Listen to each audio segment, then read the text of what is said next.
10ನೇ ತರಗತಿ ವಿದ್ಯಾರ್ಥಿಗಳಿಗೆ ಗಣಿತ ವಿಡಿಯೋ ಪಾಠಕ್ಕೆ ಸ್ವಾಗತವನ್ನು ಬಯಸುತ್ತಾ ನಾನು MS Kadlewad Karnataka public school Ankanchi taluk Sindagi. ಇಂದು ತ್ರಿಭುಜಗಳ ಪಾಠದಲ್ಲಿನ ಪೈಥಾಗೋರಸನ ಪ್ರಮೇಯ ಬಗ್ಗೆ ನಾವು ಅರ್ಥ ಮಾಡಿಕೊಳ್ಳೋಣ ಮತ್ತು ಅದನ್ನು ಸಾಧಿಸೋಣ. ಈಗ ಪೈಥಾಗೋರಸನ ಪ್ರಮೇಯವನ್ನು ಸಾಧಿಸೋಕ್ಕಿಂತ ಮುಂಚಿತವಾಗಿ ಪ್ರಮೇಯ 2.7 ಅರ್ಥ ಮಾಡಿಕೊಳ್ಳೋಣ. ಈ ಪ್ರಮೇಯ 2.7 ಏನಂದ್ರೆ ಪೈಥಾಗೋರಸನ ಪ್ರಮೇಯವನ್ನು ಸಾಧಿಸಲಿಕ್ಕೆ ಪೂರಕವಾದಂಥ ಒಂದು ಪ್ರಮೇಯ. ಏನದು ನೋಡ್ರಲ್ಲಿ, ಒಂದು ಲಂಬಕೋನ ತ್ರಿಭುಜದಲ್ಲಿ ಲಂಬಕೋನ ಶೃಂಗದಿಂದ ವಿಕರ್ಣಕ್ಕೆ ಎಳೆದ ಲಂಬವು ವಿಭಾಗಿಸುವ ಎರಡು ತ್ರಿಭುಜಗಳು ಪರಸ್ಪರ ಸಮರೂಪವಲ್ಲದೆ ಅವುಗಳು ದತ್ತ ತ್ರಿಭುಜಕ್ಕೆ ಸಮರೂಪವಾಗಿರುತ್ತವೆ ಅಂತ ಹೇಳ್ತಾರೆ ಅವರು. ಒಂದು ಲಂಬಕೋನ ತ್ರಿಭುಜದಲ್ಲಿ ಲಂಬಕೋನವಿರುವ ಶೃಂಗ ಅಂದರೆ ಇದು ಲಂಬಕೋನ ಶೃಂಗದಿಂದ ವಿಕರ್ಣ ಅಂದರೆ AC, ಲಂಬಕೋನಕ್ಕೆ ಎದುರಾದ ಬಾಹು ವಿಕರ್ಣ, ಲಂಬಕೋನ ಇಲ್ಲದ ಇದಕ್ಕೆ ಎದುರಾದ ಬಾಹು AC ವಿಕರ್ಣ. ಈ ವಿಕರ್ಣಕ್ಕೆ ಎಳೆದ ಲಂಬ BD ಲಂಬ ವಿಭಾಗಿಸುವ ಅಂದರೆ ಎರಡು ತ್ರಿಭುಜಗಳನ್ನಾಗಿ ಮಾಡಿದೆ. ABD ಒಂದು ತ್ರಿಭುಜ ಕಡೆಕದ, BDC ತ್ರಿಭುಜದ ಇವೆರಡು ಸಮರೂಪ ಆಗಿರ್ತಾವ. ಮತ್ತು ದತ್ತ ಅಂದ್ರೆ ಟೋಟಲ್ ABC ದೊಡ್ಡ ತ್ರಿಭುಜ ಅದಲ್ಲ ಇಲ್ಲದಲ್ಲ, ಇಲ್ಲಿ ABC ಈ ತ್ರಿಭುಜಕ್ಕೂ ಕೂಡ ಏನಾಗ್ತದಂದ್ರೆ ದತ್ತ ತ್ರಿಭುಜಕ್ಕೂ ಸಮರೂಪವಾಗಿರುತ್ತವೆ ಅಂತ ಹೇಳ್ತದೆ ಇದು ಪ್ರಮೇಯ 2.7. ಇದನ್ನು ಬಳಸ್ಕೊಂಡು ನಾವೇನು ಮಾಡೋಣ, ಪೈಥಾಗೋರಸನ ಪ್ರಮೇಯನ ಸಾಧಿಸೋಣ. ಈಗ ಈ ಪೈಥಾಗೋರಸನ ಪ್ರಮೇಯ ಏನೋ ನೋಡ್ರಿ, ಅದೇ ಪ್ರಮೇಯ 2.8 ಅಥವಾ ಪೈಥಾಗೋರಸನ ಪ್ರಮೇಯ ಅಂತ ಕರಿತೀವಿ ನಾವು. ಏನು ಹೇಳ್ತಾ ನೋಡ್ರಿ ಪೈಥಾಗೋರಸನ ಪ್ರಮೇಯ, ಒಂದು ಲಂಬಕೋನ ತ್ರಿಭುಜದಲ್ಲಿ ವಿಕರ್ಣದ ಮೇಲಿನ ವರ್ಗವು ಉಳಿದೆರಡು ಬಾಹುಗಳ ವರ್ಗಗಳ ಮೊತ್ತಕ್ಕೆ ಸಮನಾಗಿರುತ್ತದೆ ಅಂತ. ಒಂದು ಲಂಬಕೋನ ತ್ರಿಭುಜ ABC, ಒಂದು ಲಂಬಕೋನ ತ್ರಿಭುಜ ವಿಕರ್ಣ ಅಂದ್ರೆ 90 ಡಿಗ್ರಿ ಕೋನಕ್ಕೆ ಎದುರಾದ ಬಾಹುವನ್ನು, ಅಭಿಮುಖವಾದ ಬಾಹುವನ್ನು ವಿಕರ್ಣ ಅಂತ ಕರಿತೀವಿ. ಇಲ್ಲಿ AC ವಿಕರ್ಣ, AB ಒಂದು ಬಾಹು, BC ಒಂದು ಬಾಹು. ಒಂದು ಲಂಬಕೋನ ತ್ರಿಭುಜದಲ್ಲಿ ವಿಕರ್ಣದ ಮೇಲಿನ ವರ್ಗವು ಉಳಿದೆರಡು ಬಾಹುಗಳ ವರ್ಗಗಳ ಮೊತ್ತಕ್ಕೆ ಸಮನಾಗಿರುತ್ತದೆ. ವಿಕರ್ಣದ ಮೇಲಿನ ವರ್ಗ ಅಂದರೆ AC ಸ್ಕ್ವೇರ್, ಉಳಿದೆರಡು ಬಾಹು ಅಂದರೆ AB ಮತ್ತು BC ಇವು ವರ್ಗ ಮಾಡಿ ಕೂಡಿಸಿದಾಗ ಮೊತ್ತ ಏನದಲ್ಲ ಈ ಮೊತ್ತಕ್ಕೆ ಇದು AC ಸ್ಕ್ವೇರ್ ಸಮ ಆಗಿರ್ತದೆ ಅಂಥೇಳಿ ಪೈಥಾಗೋರಸನ ಪ್ರಮೇಯ ಅದ. ಅದನ್ನು ನಾವು ಸಾಧನೆ ಮಾಡೋಣ. ಈಗ ದತ್ತ ABCಯು ಲಂಬಕೋನ ತ್ರಿಭುಜವಾಗಿದ್ದು ಕೋನ ಬಿಯು ಲಂಬಕೋನವಾಗಿದೆ. ಇದು ರಚನೆ ಮಾಡ್ಕೊಂಡ ನಂತರ, ರಚನೆ ಮಾಡೋಕ್ಕಿಂತ ಮೊದಲ ಲಂಬಕೋನ ತ್ರಿಭುಜ ಹಿಂಗ ಅಂದ್ರೆ ABC ಒಂದು ಲಂಬಕೋನ ತ್ರಿಭುಜ, ಕೋನ ಬಿ ಲಂಬಕೋನ ಅದ. ಇವೆರಡು ಲಂಬಕೋನ ಅಲ್ಲ, ಕೋನ A ಮತ್ತು ಕೋನ C ಅಲ್ಲ, ಕೋನ ಬಿ ಲಂಬಕೋನವಾಗಿದೆ. ಈಗ ದತ್ತ ಕೊಟ್ಟಿದ್ದೇನೆಂದ್ರೆ ABCಯು ಲಂಬಕೋನ ತ್ರಿಭುಜ ಅಂತ ಕೊಟ್ಟಾರೆ. ABC ಒಂದು ಲಂಬಕೋನ ತ್ರಿಭುಜ, ಕೋನ ಬಿ 90 ಡಿಗ್ರಿ ಅದ ಅಥವಾ ಲಂಬಕೋನವಾಗಿದೆ ಅಂತ ಕೊಟ್ಟರು. ಇನ್ನು ಸಾಧನೀಯ ವಿಕರ್ಣದ ಮೇಲಿನ ವರ್ಗ ಅಂದರೆ AC ಸ್ಕ್ವೇರ್, ಉಳಿದೆರಡು ಭಾಗಗಳು ಅಂದರೆ AB square plus BC square ಅಂದರೆ AC square = AB square plus BC square. AC square = ಈ ತ್ರಿಭುಜ ABC ದೊಡ್ಡ ತ್ರಿಭುಜ ಅದಲ್ಲ ಅದು, AC square = AB square plus BC square. ಅದೇ AC square = AB square plus BC square ಅಂತ ನಾವು ಸಾಧನೆ ಮಾಡಬೇಕು.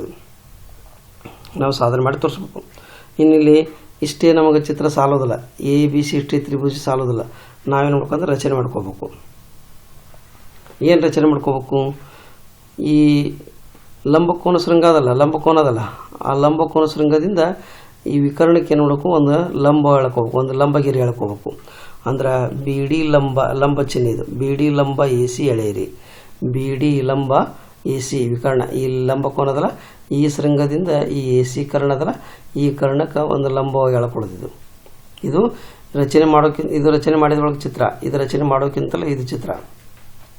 ಅವಾಗ ಬಿದಿಂದ ACಗೆ ನಾವು BD ಲಂಬ 90 ಡಿಗ್ರಿ ಕೋನ ಉಂಟಾಗುವಂಥ AC ಮತ್ತು BD ನಡುವೆ 90 ಡಿಗ್ರಿ ಕೋನ ಉಂಟಾಗುತ್ತೆ ಲಂಬವನ್ನು ಎಳೆಯಿರಿ ಅಂತ ಹೇಳ್ತಾರೆ.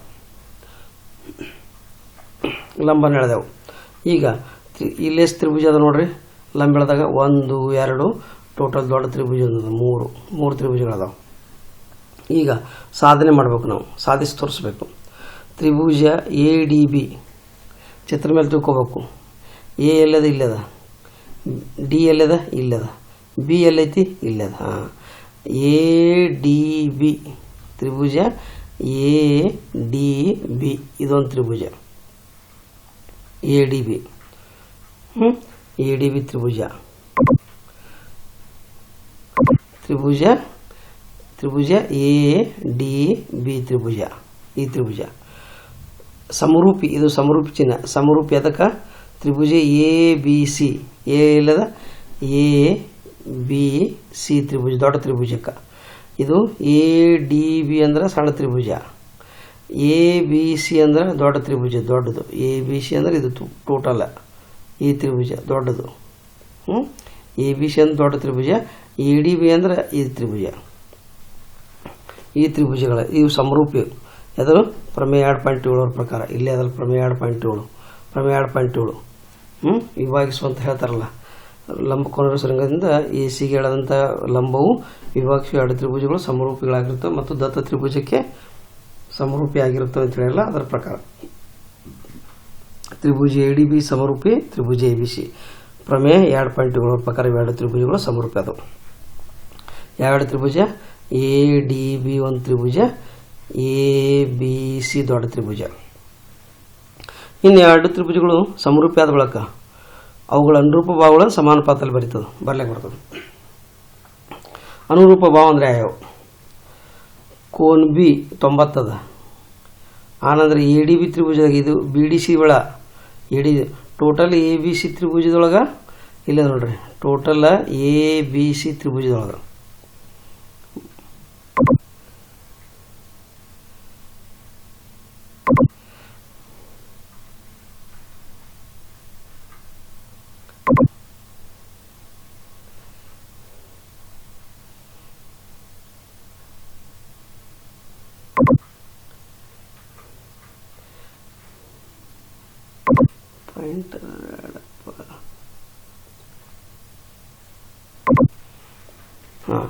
ಟೋಟಲ್ ಎ ಬಿ ಸಿ ತ್ರಿಭುಜದಲ್ಲಿ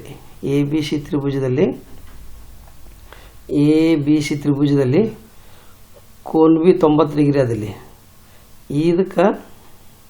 ಇದರಿಂದ ನಾವು ಇಲ್ಲಿ 90 ಡಿಗ್ರಿ ಅದು ಕೋನ್ ಬಿ. ಅದಕ್ಕೆ ಈ ದೊಡ್ಡ ತ್ರಿಭುಜ ಎ ಬಿ ಸಿ ತ್ರಿಭುಜಕ್ಕೆ ಲಂಬ ಕೋನ 90, ಬಿ ಕೋನ 90 ಅದು. ಇನ್ನು ಸಣ್ಣ ತ್ರಿಭುಜಕ್ಕೆ ಎ ಡಿ ಬಿ ಒಂದು ಸಣ್ಣ ತ್ರಿಭುಜದಲ್ಲಿ ಎ ಡಿ ಬಿ ಭಾಗ, ಎ ಡಿ ಬಿಯಲ್ಲಿ ಕೋನ್ ಎ ಡಿ ಬಿ ಅಂದರೆ ಈ ಕೋನ್ 90 ಡಿಗ್ರಿ ಅದ. ಕೋನ್ ಎ ಡಿ ಬಿ 90 ಡಿಗ್ರಿ ಅಂದರೆ ಇದು ಎ ಬಿ ಸಿ ತ್ರಿಭುಜದಲ್ಲಿ ಕೋನ್ ಬಿ 90, ಎ ಡಿ ಬಿ ತ್ರಿಭುಜದಲ್ಲಿ ಕೋನ್ ಡಿ, ಈ ಕೋನ್ ಡಿ 90 ಡಿಗ್ರಿ. ಇವಕ್ಕೆ ಎದುರಾದಂಥ ಬಾವು, ಇದಕ್ಕೆ ಎದುರಾದಂಥ ಬಾವು ಎ ಬಿ. ಟೋಟಲ್ ಈ ಕೋನಕ್ಕೆ ಎದುರಾದ ಬಾವು ಎ ಸಿ ನೋಡ್ರಿ. ಬಿ ಕೋನಕ್ಕೆ ಎದುರಾದ ಬಾವು ಎ ಸಿ. ಆನಂತರ ಡಿ ಕೋನಕ್ಕೆ ಎದುರಾದ ಬಾವು ಎ ಬಿ. ಅಂದ್ರೆ total Tribhuja A B C ಒಳಗೆ ಕೋನ್ ಬಿಗೆ ಎದುರಾದ ಬಾವು ಎ ಸಿ, ಕೋನ್ ಡಿಗೆ ಎದುರಾದ ಬಾವು ಎ ಬಿ. ಇವೆರಡು ಅನುರೂಪ ಭಾವಗಳು. ಅದಕ್ಕೆ A D divide by A B ಅನುರೂಪ ಭಾವಗಳನ್ನ ಅನುಪಾತದಲ್ಲಿ ಬೆಲೆ ಕೊಡ್ತದೆ. ಅದಕ್ಕೆ ಎ ಡಿ ಏನದು ಏನು ಬರ್ತೀವಿ ನಾವು? ಎ ಡಿ ಅಂದರೆ ಇದು A D divide by A B. A D divide by A B equal to ನಂತರ A B divide by A C. A B ಎಲ್ಲ ನೋಡ್ರಿ, ಎ ಬಿ ಇಲ್ಲದ. ಯಾಕಂದ್ರೆ ಈ ಕೋನ ಸಮ, ಈ ಕೋನ ಸಮ ಮತ್ತು ಎ ಕೋನ ಎರಡು ತ್ರಿಭುಜಕ್ಕೆ ಸಮ. ಎ ಬಿ ಸಿ ತ್ರಿಭುಜಕ್ಕೆ ಎ ಕೋನೆ ಬರ್ತದ, ಎ ಡಿ ಬಿ ತ್ರಿಭುಜಕ್ಕೂ ಕೂಡ ಎ ಕೋನೆ ಬರ್ತದ. ಹೌದಾ? ಎ ಕೋನಕ್ಕೆ ಎದುರಾದ ಬಾಹು ಬಿ ಸಿ, ಟೋಟಲ್ ದೊಡ್ಡ ತ್ರಿಭುಜ. ಎ ಕೋನಕ್ಕೆ ಎದುರಾದ ಬಾಹು ಬಿ ಸಿ ಬಾವು ಎದುರಾದ. ಇದು ಉಭಯ ಸಮಾನ ಭಾವ ಆಗ್ತದೆ.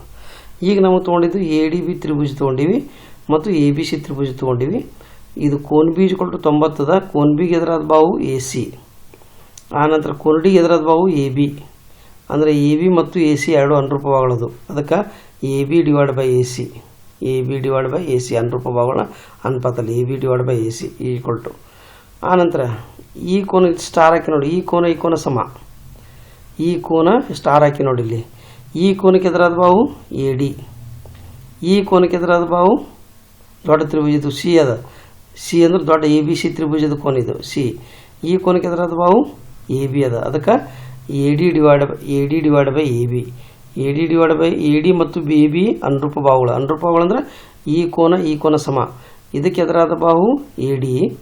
ಇದು ಸಿ ಕೋನಕ್ಕೆ ಎದುರಾದ ಬಾಹು ಎ ಬಿ. ಇದು ಬಿಡ್ರಂಕ ಸಿ ಕೋನಕ್ಕೆ ಎದುರಾದ ಬಾಹು ಎ ಬಿ.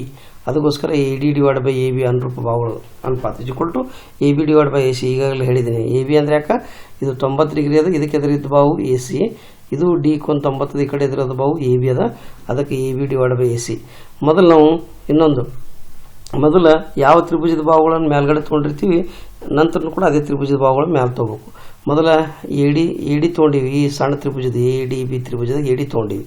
ನೆಕ್ಸ್ಟ್ ತೊಗೊಳ್ಬೇಕಾದ್ರೆ ಕೂಡ ಮತ್ತು ನಾವು ಸಣ್ಣ ತ್ರಿಭುಜ ಎ ಬಿನೇ ಮೇಲ್ಗಡೆ ತೊಗೋಬೇಕು. ದೊಡ್ಡ ತ್ರಿಭುಜದ ಬಾಹುಗಳನ್ನು ತಳಗೆ ತೊಗೊಂಡಿದ್ದೀವಿ ನಾವು.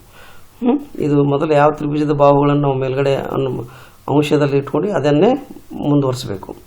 ಈಗ ಅದು ಯಾಕಂತಂದ್ರೆ ಕಾರಣ ಬಾಹುಗಳು ಸಮಾನುಪಾತದಲ್ಲಿವೆ. ಯಾಕಂದ್ರೆ ಇವೆರಡು ದೊಡ್ಡ ತ್ರಿಭುಜ ಮತ್ತು ಸಣ್ಣ ತ್ರಿಭುಜ ಸಮರೂಪಿಗಳಾಗ್ಯಾವ.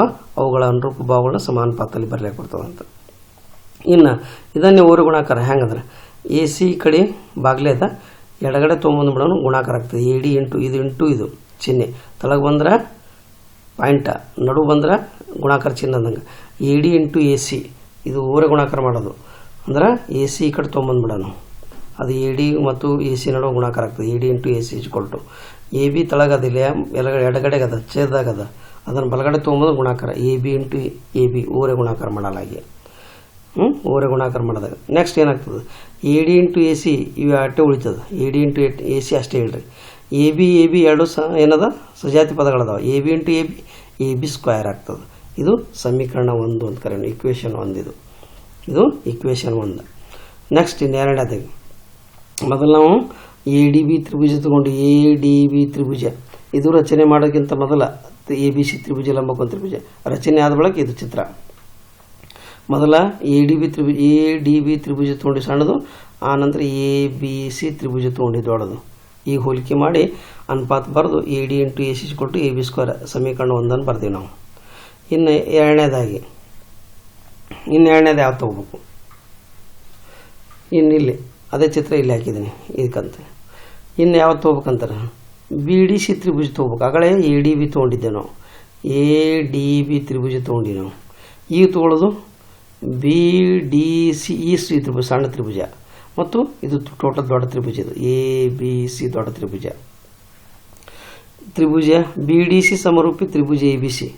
ತ್ರಿಭುಜ ಬಿ ಡಿ ಸಿ ಅಂದರೆ ಈ ತ್ರಿಭುಜ ಸಮರೂಪಿ ಎ ಬಿ ಸಿ ತ್ರಿಭುಜ ದೊಡ್ಡ ತ್ರಿಭುಜ. ಎ ಬಿ ಸಿ ದೊಡ್ಡ ತ್ರಿಭುಜ ಸಮರೂಪಿ. ಯಾಕಂದ್ರೆ ಪ್ರಮೇಯ ಮತ್ತು 2.7 ಪ್ರಕಾರ ಕಾರಣ ಪ್ರಮೇಯ 2.7. ಇನ್ನು ಆದ್ದರಿಂದ ಇನ್ನು ಇವೆರಡು ಅನುರೂಪ ಬಾಹುಗಳು ಹುಡುಕಾಡೋಣ. ಇದು ಕೋನ್ ಬಿ 90 ಅದ ಟೋಟಲ್ ದೊಡ್ಡ ತ್ರಿಭುಜದ್ದು. ಎ ಬಿ ಸಿ ತ್ರಿಭುಜ ದೊಡ್ಡ ತ್ರಿಭುಜ 90 ಅದ. ಇದು ಇಲ್ಲಿ ಸಣ್ಣ ಬಿ ಡಿ ಸಿ ಒಳಗೆ ಈ ಕೋನ 90 ಅದ. ಇದಕ್ಕೆ ಎದುರಾದ ಬಾಹು ಬಿ ಸಿ, ಇದಕ್ಕೆ ಎದುರಾದ ಬಾಹು ಎ ಸಿ. ಹಾಗಾದ್ರೆ B C divide by A C ಅಂತ ಬರ್ಲಿಕ್ಕೆ ಬರ್ತದೆ. B C divide by A C, B C divide by A C, B C divide by A C is equal to. ಇಲ್ಲಿ ಈಜ್ಕೊಲ್ ಟು ಅಂದರೆ ಇದು ಕಲರ್ ಕೊಟ್ಟ ಸಲಾಗಿ ಇದಾಗಿದೆ. ಈಜ್ಕೊಲ್ ಟು ಇದು B C divide by A C, B C divide by A C, B C divide by A C. ಯಾಕಂದ್ರೆ ಇದು 90 ಅದ, ಇದು ಕೋನ್ ಬಿ 90 ಅದ. ಕೋನ್ ಬಿಗೆ ಎದುರಾದ ಬಾಹು ಎ ಸಿ ಬಾಹು, ಈ ಡಿ ಕೋನಕ್ಕೆ ಎದುರಾದ ಬಾಹು ಬಿ ಸಿ ಬಾಹು. ಎ ಸಿ ಬಾಹು ಮತ್ತು ಬಿ ಸಿ ಬಾಹುಗಳು ಎರಡು ಅನುರೂಪ ಬಾಹುಗಳು. ಅದಕ್ಕೆ B C divide by A C, B C divide by A C is equal to ಇಲ್ಲಿ ಈಜ್ಕೊಲ್ ಟು. ಮತ್ತು ಇದು ಸ್ಟಾರ್ ಹಾಕಿ ನೋಡಿ. ಈ ಕೋನ ಸಮ, ಈ ಕೋನ ಸಮ. ಇದು ಎ ಬಿ ಸಿ ದೊಡ್ಡ ಕೋನ ತ್ರಿಭುಜ ಇದೆ ಕೋನೆ. ಇದು ಬಿ ಡಿ ಸಿ ತ್ರಿಭುಜದೊಳಗೆ ಈ ಕೋನ, ಈ ಇಟ್ ಪಾರ್ಟ, ಈ ಕೋನ ಇಷ್ಟೇ ಪಾರ್ಟ. ಇದು ಸಿ ಕೋನ ಉಭಯ ಸಮಾನ ಆಗ್ತದೆ. ಇದಕ್ಕೆ ಎದುರಾದ ಬಾಹು ಸಿ ಡಿ, ಇದಕ್ಕೆ ಎದುರಾದ ಬಾಹು ಬಿ ಸಿ. ಹಾಗಾದಾಗ ಏನಾಗ್ತದೆ C D divide by B C. ಮೊದಲು ಈ ತ್ರಿಭುಜದ ಬಾಹು ತೊಗೊಂಡು ನಾವು. ಅದಕ್ಕೆ ಈ ಕೋನ ಸಮ. ಇದಕ್ಕೆ ಎದುರಾಗಿದ್ದ ಬಾಹು ಸಿ ಡಿ, ಇದಕ್ಕೆ ಎದುರಾಗಿದ್ದ ಬಾಹು ಬಿ ಸಿ ದೊಡ್ಡ ತ್ರಿಭುಜದ. ಇದಕ್ಕೆ ಎದುರಾಗಿದ್ದ ಬಾಹು ಬಿ ಸಿ, ಇದಕ್ಕೆ ಎದುರಾಗಿದ್ದ ಬಾಹು ಸಿ ಡಿ ಮತ್ತು ಬಿ ಸಿ ಅನುರೂಪ ಬಾಹುಗಳು ಅನುಪಾತದಲ್ಲಿ ಬರೆದು C D divide by B C is equal to B C divide by A C. ಯಾಕಂದರೆ ಬಾಹುಗಳು ಸಮಾನುಪಾತದಲ್ಲಿವೆ. ಇವೆರಡು ಬಾಹುಗಳು ಸಮಾನುಪಾತದಲ್ಲಿರೋದ್ರಿಂದ ಈ ರೀತಿ ಬರಿತೀವಿ ನಾವು. Is equal to C D divide by B C is equal to B C divide by A C. Next ಇನ್ನು ಓರೆ ಗುಣಾಕಾರ. ಎ ಸಿ ಈ ಕಡೆ ತೊಗೊಂಬಂದ್ಬಿಡೋಣ ಎಡಗಡೆಗೆ. ಅವಾಗ C D into A C is equal to B C ಬಲಕ್ಕೆ ತೊಗೊಂಬಂದ್ಬಿಡೋಣ. ಅವಾಗ B C into B C ಓರೆ ಗುಣಾಕಾರ ಮಾಡಲಾಗಿ. ಎ ಸಿ ಚೇರ್ದಾಗದ ಬಲಗಡೆ ಅದ, ಅದನ್ನು ಎಡಗಡೆ ಹೋಗೋಣ. ಸಿ ಡಿ ಮತ್ತು ಎ ಸಿ ಎರಡು ಗುಣಾಕಾರ ಆಗ್ತಾವೆ. ಬಿ ಸಿ ಎಡಗಡೆಗೆ ಐತಿ, ಅದನ್ನು ಬಲಗಡೆ ತೊಗೊಂಬಂದ್ಬಿಡೋಣ. ಬಿ ಸಿ ಗುಂಡ್ಲೆ ಬಿ ಸಿ ಆಗ್ತದೆ, ಓರೆ ಗುಣಾಕಾರ ಮಾಡಲಾಗಿ ಅಂತ. ಇನ್ನು ಸಿ ಡಿ ಮತ್ತು ಎ ಸಿ ಅಷ್ಟೇ ಉಳಿತದ, ವಿಜಾತಿ ಪದಗಳದಾವ. ಅವಾಗ B C into B C B C square ಆಗ್ತದೆ. B C into B C square ಆಗ್ತದೆ. ಇದು ಸಮೀಕರಣ 2 ಅಂತ ಕರಿತೀವಿ ನಾವು. ಇನ್ನು ಇಕ್ವೇಷನ್ 2. ಇನ್ನು ಇಕ್ವೇಷನ್ 1 ಮತ್ತು ಇಕ್ವೇಷನ್ 2 ಕೂಡಿಸಲಾಗಿ 2 ಕೂಡಿಸೋಣ. ಇಕ್ವೇಷನ್ 1 ಏನದ A D into A C equal to A B square. Equation 2 ಏನದ C D into A C equal to B C square. ಇವು 2 ಕೂಡಿಸೋಣ. ಎಡಗಡೆ A D into A C ಅದ, ಎಡಗಡೆ C D into A C ಅದ. ಇವೆರಡು ಕೂಡಿಸೋಣ. ಬಲಗಡೆಗೆ ಎ ಬಿ ಸ್ಕ್ವೇರ್ ಅದ, ಬಲಗಡೆಗೆ ಬಿ ಸಿ ಸ್ಕ್ವೇರ್ ಅದ. ಇವೆರಡು ಕೂಡಿಸೋಣ. ಇಲ್ಲಿ ಫಸ್ಟಿಗೆ A D into A C plus C D into A C is equal to ಬಲಗಡೆಗೆ A B square plus B C square. ಬಲಗಡೆ ಕೂಡಿಸೋಣ, ಎಡಗಡೆ ಕೂಡಿಸೋಣ. A D into A C ಎಡಗಡೆಗದ, A D into A C ಎಡಗಡೆಗೆ plus ಇದು C D into A C ಎಡಗಡೆಗದ, ಅದಕ್ಕೆ ಸಿ ಡಿ ಇಂಟು ಎ ಸಿ ಈಸ್ ಕೂಡ ಎಡಭಾಗದಲ್ಲಿ ಈಸ್ ಈಕ್ವಲ್ ಟು ಬಲಭಾಗದಲ್ಲಿ ಎ ಬಿ ಸ್ಕ್ವೇರ್ ಅದ, ಬಲಭಾಗದಲ್ಲಿ ಬಿ ಸಿ ಸ್ಕ್ವೇರ್ ಅದ. A B square plus B C square. ಬಲಭಾಗದಲ್ಲಿದ್ದನ್ನು ಬಲಭಾಗದಲ್ಲಿ ಕೂಡಿಸೋಣ, ಎಡಭಾಗದಲ್ಲಿ ಕೂಡಿಸೋಣ. ನೆಕ್ಸ್ಟ್ ಇನ್ನು ಇದರೊಳಗೆ ಇಲ್ಲಿ ಎ ಸಿ ಅದ, ಎ ಸಿ ಕಾಮನ್ ತೆಗಿಲಿಕ್ಕೆ ಬರ್ತದೆ, ಹೊರಗೆ ತೆಗಿಲಕ್ಕೆ. ಇಲ್ಲಿ ಎ ಸಿ ತೆಗೆದೆ, ಏನು ಉಳಿತು? ಎ ಡಿ ಉಳಿತು. ಎ ಡಿ ಬ್ರಾಕೆಟ್ ಹಾಕಿಡಬೇಕು. ಎ ಡಿ ಉಳಿತು, ಪ್ಲಸ್ ನಡುಚಿನ ಪ್ಲಸ್ ಅದು. ಇಲ್ಲಿ ಎ ಸಿ ತೆಗೆದ್ರೆ ಸಿ ಡಿ ಉಳಿತು. ಅದಕ್ಕೆ A C into bracket A D plus C D is equal to ಇದು ಹೆಂಗದ ಹಾಗೆ A B square plus B C square ಹಾಗೆ ಹೇಳ್ರಿ. ನೆಕ್ಸ್ಟ್ ಇನ್ನು A C is equal to A D plus C D ಅಂದ್ರೆ ಇಲ್ಲೇ ನೋಡ್ರಿ, ಎದಿಂದ ಡಿವರೆಗೆ ಇರುವಂಥ ಇಷ್ಟು ಗೆರಿ. ಸಿ ಡಿ ಅಂದ್ರೆ ಸಿದಿಂದ ಡಿವರೆಗೆ ಅಂತ ಇಷ್ಟು ಗೆರಿ. ಈ ಎರಡು ಗೆರಿ ಕೂಡಿಸೋದ್ರಿಂದ ಟೋಟಲ್ ಎಂಥ ಗೆರಿ ಸಿಗ್ತದೆ? ಯಾವ ಗೆರಿ ಸಿಗ್ತದೆ ನೋಡ್ರಿ. ಎ ಡಿ ಅಂದ್ರೆ ಎದಿಂದ ಡಿವರೆಗೆ ಇರುವಂಥ ಗೆರಿ, ಸಿ ಡಿ ಅಂದ್ರೆ ಸಿದಿಂದ ಡಿವರೆಗೆ ಇರುವಂಥ ಗೆರಿ. ಇವು ಎರಡು ಗೆರಿ ಕೂಡಿಸಿದೆವಂದ್ರೆ ಟೋಟಲ್ ಒಂದು ಗೆರಿ ಸಿಗ್ತದೆ. ಯಾವ ಗೆರಿ ನೋಡ್ರಿ ಹೇಳ್ರಿನ? Very good. ಏನು? ಎ ಸಿ ಗೆರಿ. ಅದಕ್ಕಿಲ್ಲಿ A D plus C D ಅಂದ್ರೆ ಎ ಸಿ ಇಟ್ಟಿದ್ದೀನಿ. ಎ ಡಿ ಗೆರಿ ಪ್ಲಸ್ ಸಿ ಡಿ ಗೆರಿ ಕೂಡಿಸಿದಾಗ ಎ ಸಿ ಗೆರಿ. ಈಗಾಗಲೇ ಎ ಸಿ ಅದ, ಅದಕ್ಕೆ A C into A C ಇದು into A C into A C equal to A B square plus B C square. ಅವಾಗ A C into A C ಸಜಾತಿ ಪದಗಳದಾವ. ಏನು? A C into A C square equal to A B square plus B C square.